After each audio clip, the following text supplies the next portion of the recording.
Tingnan ninyo sa Genesis 3 verse 9. Nang magkasala ang unang tao, sinong hinanap ng Diyos? Where are you? Sino? Si Adan. Sino ang kinwestiyon ng Diyos? Anong nangyari? Si Adan. Kung nagalit man ng Diyos dyan, sinong pinagalitan ng Diyos? Si Adan.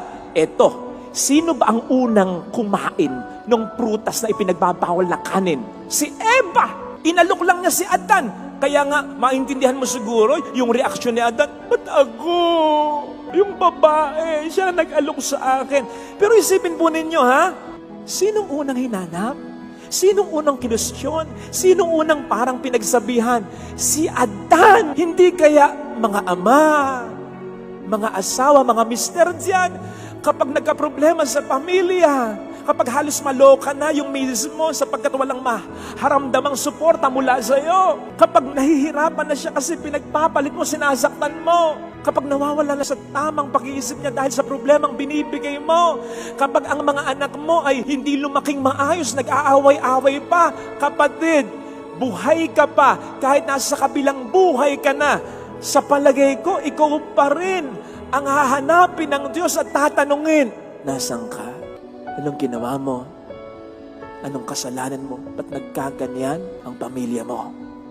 Ikaw kasi ang ulo ng pamilya, the head of the family. Ang katawan mabubuhay ng walang kamay, ng walang paa, pero hindi ng walang ulo. Patay ang katawan na walang ulo. Ang simbahan parang katawan.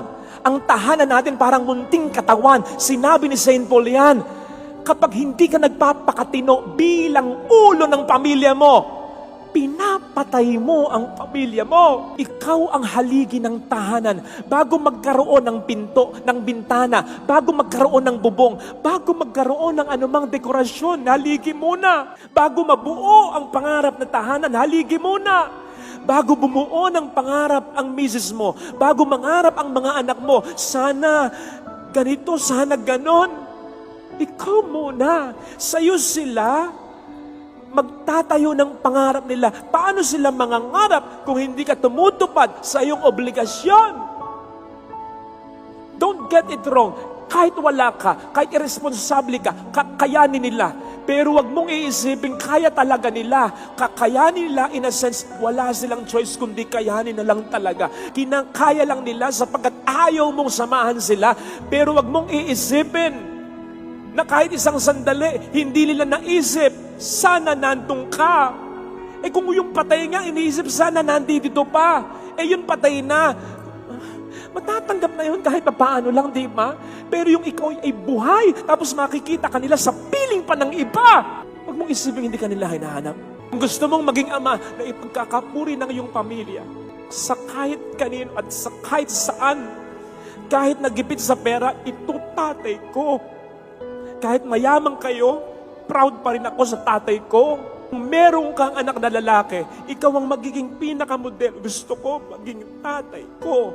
Kung ikaw ang isang ama na meron kang anak na babae, na ikaw ang magiging standard niya. Gusto ko pag nag-asawa ako katulad ng tatay ko. Gusto mo ba na mag-asawa na lang yung anak mong babae ng kahit sino? Sapagkat ikaw kahit ano ka na lang din? Yung mga nangyayari sa mga anak ng mga tatay na irresponsable, hindi yun karma. Yun ay yung nakikita ng mga anak ninyo na nai-immune sila na parang I don't deserve this kind of guy. I don't deserve this kind of girl. I don't deserve the best guy, the best girl. Okay na kasi ganun yung tatay ko.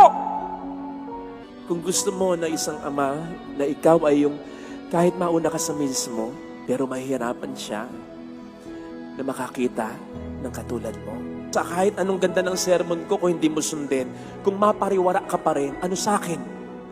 Pero kapag ikaw ay mayroong anak na napariwara dahil sa'yo, kahit sa kabilang buhay, hindi ka patatahimikin ng kalooban mo, mahirap talaga maging isang tunay na ama.